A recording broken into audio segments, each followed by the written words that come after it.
দেখো গাইস, এক একটা ধন্দলের সাইজ। আর এই ধন্দল দিয়ে আমি ভোলা মাছের চচ্চড়ি করব। সুন্দর করে ধন্দলগুলো কেটে ধুয়ে নিয়েছি। আর এইভাবে দেখো গাবলাতে আটছে না, এইভাবে যদি কড়াইতে দিই এক কড়াই জল বের হবে। এই লবণ দিয়ে মাখিয়ে রাখবো, কিছুক্ষণ পর তারপরে দেখবি কত কমে যায়। লবণ দিয়ে মাখানোর পর দেখো কইটুকু হয়ে গেছে। কড়াইতে দিয়ে দেবো, শুধু ধন্দল দিয়েই করবো।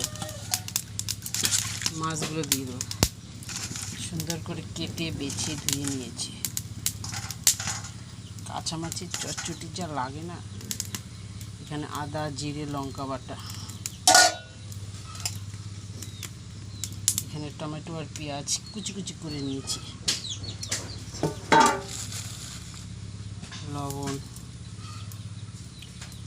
হলুদ, আর তেলটা একটু বেশিই লাগবে।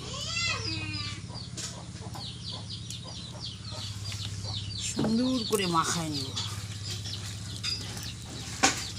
সুন্দর করে মাখায় নিয়ে বসাই দিয়েছি। এবার ঢাইকে দেবো, একটুকু জল দেবো না, এটা ধন্দল তো যতই লবণ দিয়ে মাখায় জল বেরোবেই। দেখো এক ফুটো জলও দিইনি, কত জল বেরিয়েছে। জলগুলো সামান্য একটু শুকিয়ে নিলেই হয়ে যাবে।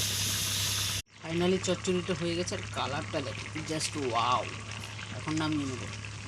তো এই যে আমার বাবা খেতেও বসে গেছে।